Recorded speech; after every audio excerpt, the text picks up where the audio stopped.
Ashley Hartman, co-managing partner of Blue Sign Ventures, along with Andrew. Really excited to have everyone here. I'm going to keep this super brief. I'll just be your really early MC. And we are going to have two incredible panels today. The first is called Food Access Today, and that's discussing what everyone's doing today in food access in Chicago. And the second panel will be Food Access Tomorrow, which is what are the future models and what can we be thinking about in order to solve food insecurity going forward. Because, really no one should be going hungry in this country, and it's really a travesty that we have this issue at all. So with that, I want to welcome Alan Reed to moderate our first panel, and then welcome the first panel up.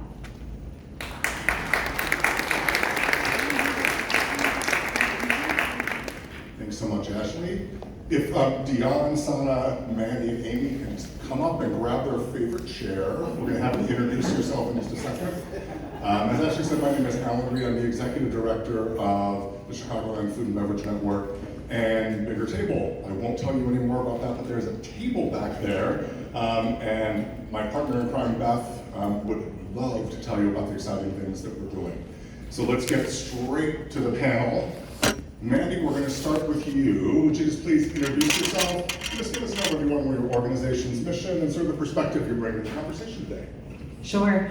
Excited to be here, everyone. I'm Mandy Moody, the Executive Director of Green City Market. We are most known for our large farmers market and our sustainability efforts, but what we're really trying to do is align with everyone in this room. We want to secure the future of food for everyone, and we do that through a number of programs that support local, sustainable farmers, expand food access throughout the city, and providing education about where our food comes from, how it's grown, and why we all need to know about it.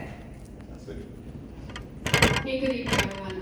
My name is Sana Sayed, and I'm the Senior Director of Strategic Initiatives at the Inner City Muslim Action Network, and I lead our innovation and high impact opportunities there. So Iman is a community organization founded in 1997, so we're 25 years plus old now, and our mission is to foster health, wellness, and healing in the inner city by organizing for change, cultivating the arts, and operating a federally qualified health center. Our food ecosystems work over the last 25 years has spanned and ranged things like our flagship corner store campaign, where we worked with corner store operators to really agitate and challenge them to show up better in the community. We've had a farmer's market, we did backyard gardens, we opened a shopper-style food pantry in partnership with Greater Chicago Food Depository, but most importantly, launched in 2022, after a very tedious and long journey, a neighborhood grocery store called the Go Green Community Fresh Market in the heart of Englewood. Awesome. I'm Amy LaVoy. I'm Vice President of Programs and Community Partnerships at Greater Chicago Food Depository. The Food Depository is the food bank for Cook County. We are part of the Feeding America Network. We support all of Cook County, which means we work with over 800 different partners to support the access to food.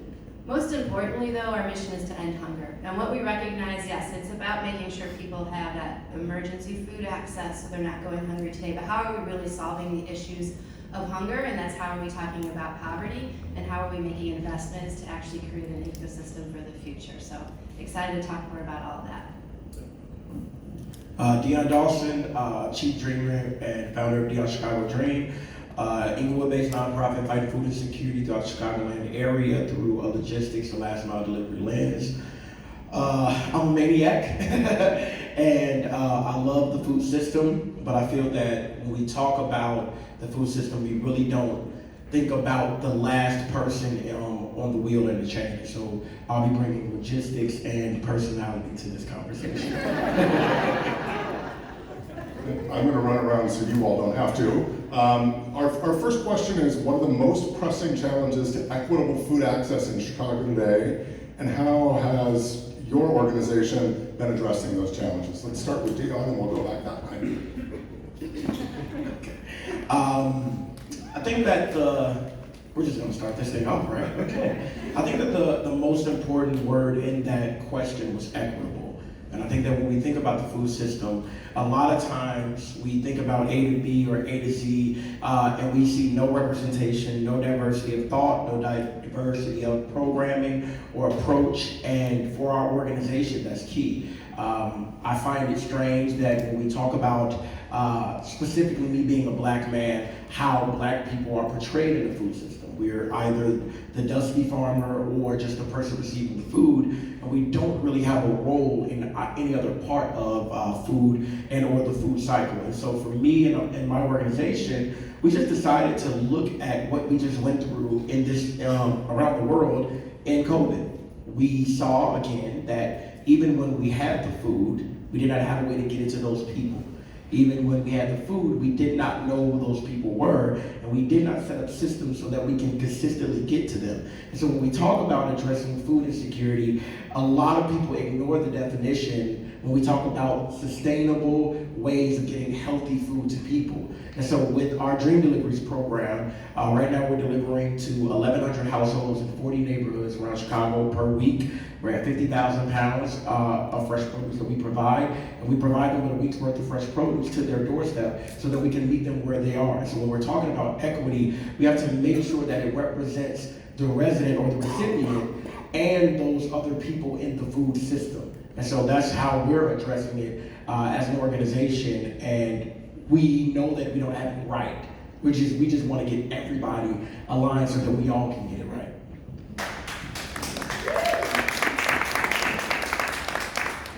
I'll build on that. So what we know in terms of data, there's about 19% of individuals in Cook County that are food insecure. So that's about 1 in 5. And then to that bill, that means about, for when we're talking about black communities, that's about 37%, I think, and who are facing food insecurity versus that 19 overall. When we're looking at Latino communities, about 27%. So we, again, right there are speaking to issues of equity and what does that mean and how do we address those issues. So when we think about what the solutions are, how we show up today, it's not a one-size-fits-all. It is not the same need to be addressed in Lakeview as it is in Roseland, right? That it isn't a one-size-fits-all, and we have to create solutions that is really supporting the end user and breaking down those barriers of access. And how do we do that while then really addressing the root causes, which is poverty? So what are we doing to create an ecosystem where people don't have to stand in pantry lines? They can go to a grocery store and buy what they want and need. I will build on that because when we think about food insecurity, I think it's also important to think about food apartheid because it didn't just naturally so happen that we had spaces and places where no food was available or accessible. It wasn't just a natural outcome. It was a culmination of decisions that business owners made, the government made. It was basically a private and government sector failure that resulted in that. So I think, speaking to Amy's last point around, what is the ecosystem? I think we can't look at the issue of food insecurity or food apartheid in a silo. It is a result of decades of deep disinvestment that is rooted in a pernicious history of racial inequity, of spiraling, diminishing resources, of economic decline, of destroyed commercial corridors like the 63rd Street corridor that we are on, which used to only be second to the Loop back in the 1960s and 1950s. So when we talk about food apartheid, we can talk about the specific issues that lead to food inequity and food, but we can't separate that or divorce that from the social and political determinants of that issue. So having said that, Iman as an organization has always been about meeting the need of the moment while also radically reimagining the world as it could be. And when I say that, I mean, yes, we are about opening a grocery store right now, right after the pandemic, and making sure that neighborhood grocery store is a space where you have healthy food and at affordable prices, where you have a platform for local food entrepreneurs, where we are driving health outcomes, but also how do we revitalize the neighborhood? So we're also working with our community partners like Rage, like Teamwork in Englewood and E.G. Wood on a neighborhood revitalization effort called Go Green on Racine, which is about addressing the root causes of these issues. So it includes the Fresh Market is the anchor project of that initiative, but also includes the reopening of, or the transformative repurposing actually, of a closed school that has been closed since 2013. It includes the reopening of a closed Racine Green Line station that has been closed since 1994. It includes the addressing of the vacant lots and the vacant homes and a broader transit advocacy agenda. These are all the things that led to the environment within which food insecurity persists. So we want to address the ecosystem and not just address the problem. Great. I said when I arrived that I was going to be so much more excited to hear what everyone else had to say, and I hope I can add to the conversation as well. I think, Dion, we picked the right sides of the panel because you're all about last mile delivery. At Green City, we're all about food sources, right? So one of the things that we do is we work to lift up local sustainable growers. So one of the things that we know happened in the pandemic, right, was supply chains were way out of whack. And our local sustainable farmers had food for people, yet we didn't have all the structures in place to be allowed to sell or to bring that food to people. And so we've done a lot of work to help folks understand and see farmers markets as a place for food access and a place where communities can come together and be nourished, not only their bellies and their bodies, but their minds, their souls, their hearts, because it is such a place for social connection. So on the farmer support side, we're really looking at how do we ensure that we have food to eat in the future, right? So how are farmers growing? How are farmers continuing to be supported, especially those farmers who are left behind by inadequate support from a government perspective? And then on the food access side, how can we ensure that our farmers both earn a living wage themselves, but that the food is accessible and affordable to communities across Chicago? And so we have a number of different programs. The primary one that I want to share with you is called GCM, or Green City Market for All, where we match our SNAP benefits 2 to 1. So $25 of SNAP benefits becomes $75 of purchasing power. What we saw when we made that transformation from how the program used to run is that instead of generating around $30,000 worth of purchasing power for folks facing food insecurity using SNAP, this year we're on pace to serve over $250,000 of purchasing power. And next year I'm budgeting for $400,000, and then $5 million, and then $1 million, and then, right? The need is greater than what we're able to provide right now, but we know the need is there. We know folks want access to high quality, nutritious food. And so working together, I think that Green City Market sees itself as that place, that aggregation hub for folks to come together in community over food. Terrific. Next question. What progress or innovations have you observed in the food industry that's contributing to improved food access? So where are good things happening? Definitely going to toot our own horn here. When we talk about innovation, I think it's important to understand that innovation is not always creating something new. Sometimes it's about making something easier. Sometimes it's about removing or simplifying steps in the process. And when we at Beyond Chicago Dream, the first thing, of course, with Dream Deliveries was actually delivering directly to all of our recipients. We recently just launched the Dream Vault, which is a network-enabled locker system where we can partner with a big box provider. We partnered with Yellow Banana to Save a Lot in Englewood, and we launched our first Dream Vault. And the goal there is to basically, we talk a lot about food insecurity, but we don't talk about human behaviors. And so how can we get people to be patrons in these businesses in their neighborhoods? And so what we did was we put the Dream Vault inside the Save a Lot, and we enrolled 175 households within a 1 mile radius, and they have access to that locker and that delivery of our food for the entire day. And so now what we're doing is we're guaranteeing foot traffic inside that business. We're guaranteeing that they can be food secure, and we can guarantee that we're actually thinking through what we're creating. And I tell people all the time, when we talk about innovation and we talk about creating things, sometimes you have to create with your eyes closed. Because if you create with your eyes open, you'll end up creating something that mimics what's already there. And so when we talk about innovation and creating programming and really getting not only to the root causes, but really having solutions that are impactful, let's make sure that the impact and the progress is felt by the people that we're serving and not by our own attitude. And so as a result, that's something where we can guarantee quality, we can guarantee a weekly box from us, while also making sure that we can address some of those root causes to that poverty, including the retail leakage in Englewood, because we know all of the dollars in Englewood are leaving Englewood.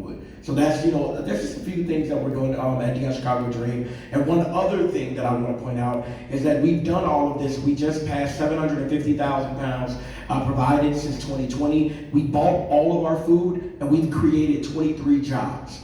And so that's important because we've never had a volunteer. And so what I will say is when we're talking about innovation, I challenge everyone in this room to look beyond your need or want to volunteer and say, how can we continue to create jobs and change how generational wealth is created so that these people that we say we want to serve can actually have income coming in their household, can actually have critical needs that are met, so then we can get to social services. Because I think right now that's just kind of out of whack. So I am sitting on a panel full of innovation. I mean, on both sides of me right here, wow. And this room actually as well. But I think what really is causing this innovation is that we're finally stopping and listening to what community wants and needs. And that's actually where it begins, right? So I can speak of lots of really hyper-local partners that we are working with that are starting to think about it differently and lifting them up. And really thinking about who are the people that we're trying to support and actually what is it that they want and need and how do we show up for that. I love the model of the vault because it's breaking down a barrier. Somewhere you already have to go, so how do we provide extra supports in that moment? So it's continuing to push ourselves to stop and think about, it's not just about fixing, but it's about really involving the ecosystem of innovation and the people that we want to support and we want to make a difference in this community in the discussion. I would say that, I mean, I would agree with Dion and with Amy in that all these community-led efforts are, I think, the best place to start when we think about innovation. When we also, I mean, I've also been impressed with some of the, we worked with the governor's office on the Senate Amendment to SB 850, which is really about working, and making it possible for these community initiatives to exist and to come into being with less of a struggle than maybe what we had. For us to become a reality and for us to come to fruition, it took a lot of work and a lot of convincing a lot of people that people want more than just pantries in their neighborhoods. And we had to come get here the long way, and I think efforts like the government, the Illinois Grocery Initiative are a good step in that direction. I also think that I'm particularly interested in this in-between space. So we always think about, when we were fundraising for the market, the question was always like, are you sure you want to open a market? Like, wouldn't a pantry suit you guys better? Like, for multiple reasons. One, because of where you are. Two, because of who you are. You're a nonprofit. What do you know about business? What do you know about food? Food retail specifically, right? And the answer was, listen, we know enough about food retail, and we learned the rest, right? And no, our community wants to buy its food. Nobody. We have a pantry, we have a shopper-style pantry, and I'll tell you that everyone who goes there would rather not be going to that pantry. So I think that it's either that on one side of the spectrum where we're all into funding pantries and wanting pantries and feeding pantries and people, and on the other side, it's like, how profitable are you already, right? So either it's pantries or you should be this grocery store on the south side of Chicago making bank. No, we're not going to be making bank for a good while, right? We're not going to be able to make ends meet for a good while. And for all the reasons that Dion mentioned, yes, there is leakage, but it's going to take time for us to be able to really start to become financially independent and sustainable. So I'm very excited by the courage of those, including us, to be in that in-between space. That in-between space that is not giveaway, it's not food giveaway, right? And it's not grocery store making bank. Like, it's not Whole Foods, whole pocket, whole wallet, whatever, right? It's in between that. And I'm excited about that. I'm excited about the big impact collaboration that is possible in that space. Because frankly, we didn't get here on our own, so we shouldn't have to get out of here on our own. Like, we need to collaborate with each other. We need public, private sector, government collaboration, all of us in this together. So I'm really excited about that. That's a perfect segue to what I was going to talk about. For me, I think oftentimes I hear these questions about innovation, and especially being in a nonprofit and filling out grant application after grant application, they go, what are you going to do different? What are you going to do that's new? How about I do what I do really well and you keep funding it? So for me, innovation, I think about collaboration is what I was going to say. Is I think Green City in particular, we've begun to dial into who are we and who aren't we? What do we do well? What don't we do well? We are not last mile logistics and delivery, right? We learned that when I was driving all over the city delivering my farmer's food when we had e-commerce for a minute. And so that's not something that we do, but what we do is we know how to bring farmers together, right? We know how to build these vibrant marketplaces. We know how the complexities of applying for an FNS account and working through that for our SNAP program. We know those things well, and we partner with folks for the stuff that we don't know how to do, right? And I think that when we think in that way, that we don't have to be everything to everyone and chase the dollar and chase the funder and do all of that, we end up doing deeper, more meaningful, more impactful work together. Love that. I'm going to skip around just a tiny bit. Sana, you started to bring it up and I wanted to dig into it. Would love to get your thoughts on the Illinois Grocery Initiative, just signed into law by Governor Pritzker on August 18th. And we also had just an interesting announcement even just last week that Mayor Johnson is looking to possibly put up, I guess they're doing a feasibility study on municipally owned grocery on the south and west side. We just love your thoughts on those. And where you think that takes us.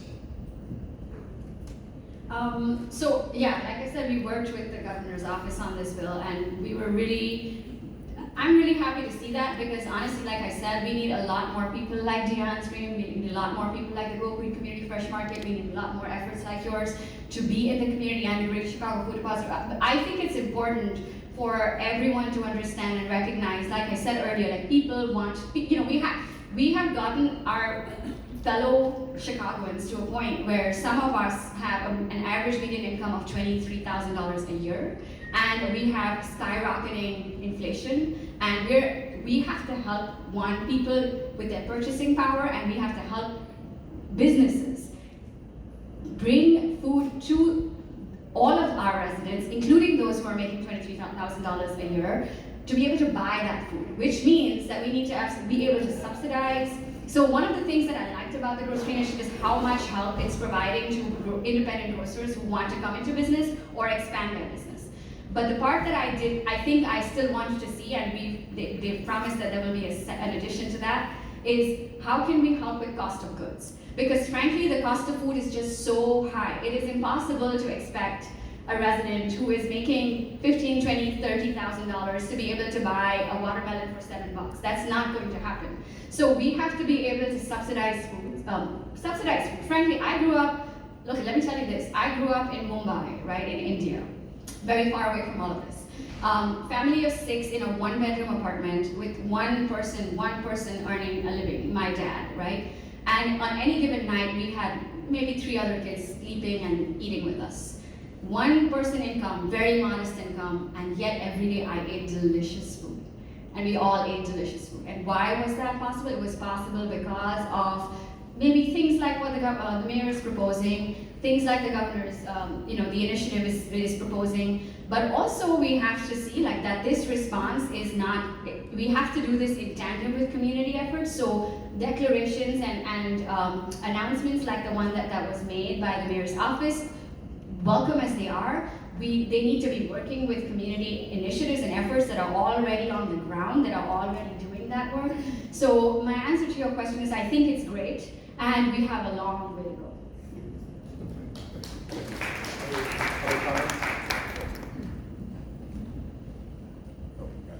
I think that when the mayor and his office announced that last week, it's funny because everybody in food was paying attention. And what I noticed, because again, I'm a maniac, is that a lot of people in food, they were quiet. And so a lot of people knew that they did not like it, and nobody spoke up. And I looked at a lot of people in food, and it was eerily quiet. And I had to release something. That's why, me and my team, we crafted something and we put it in the Tribune, just to acknowledge that it's really, really easy to say how off base it was, right?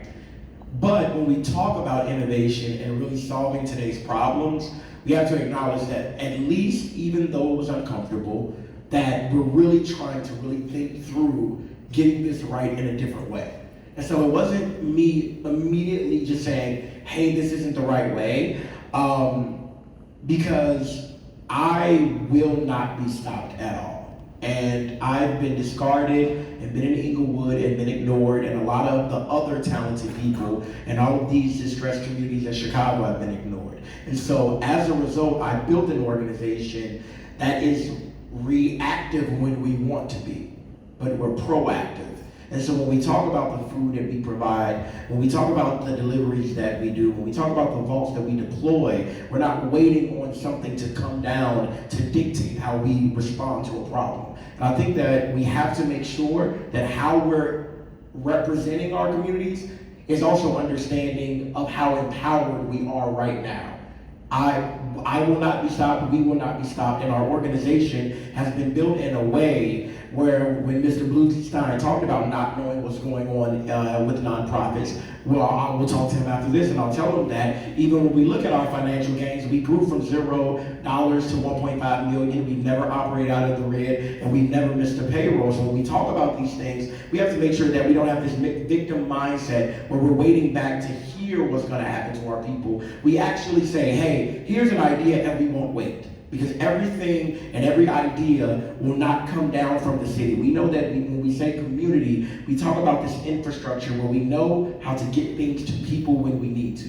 And that's where we're missing it as a city, is we need a network. I'm gonna be quiet if that's, you want me to, just, it's okay. I talk a lot, I know. But I'll just say that when we talk about the mayor's team and the mayor's office saying that, I appreciate a random way of looking at something, because I think it made all of us uncomfortable in a way where we really challenged that bias as to why it can be and why it could.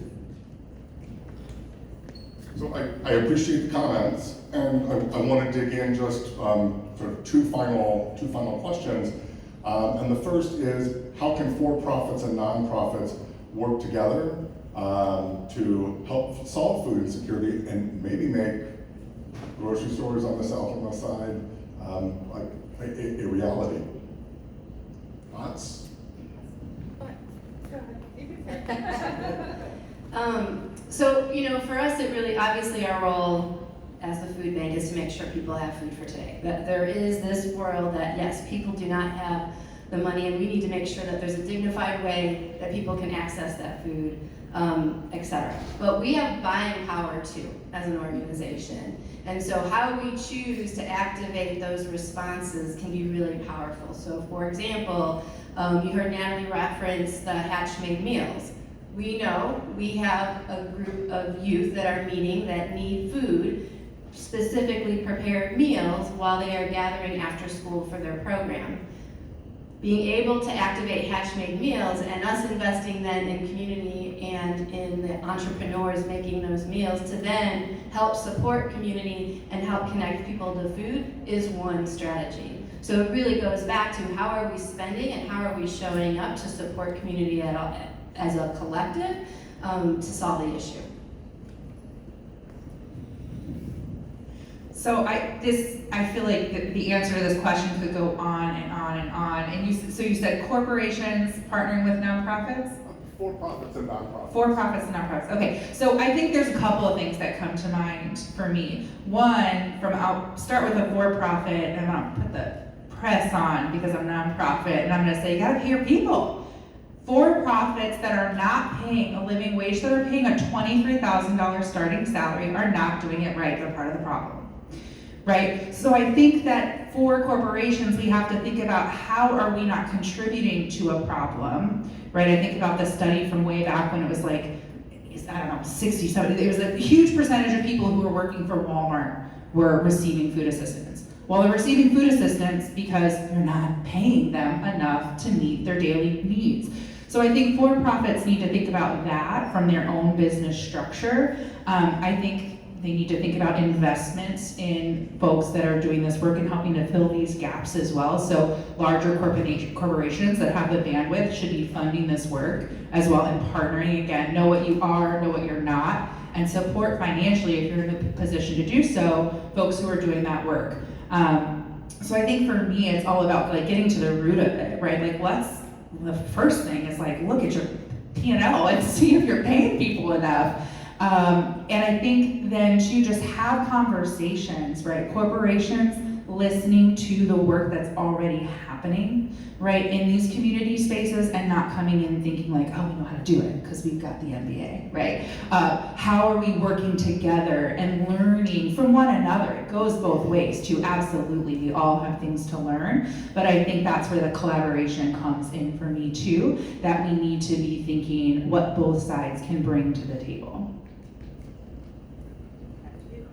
Quick comment. Yeah, so, okay. I totally lost my train of thought.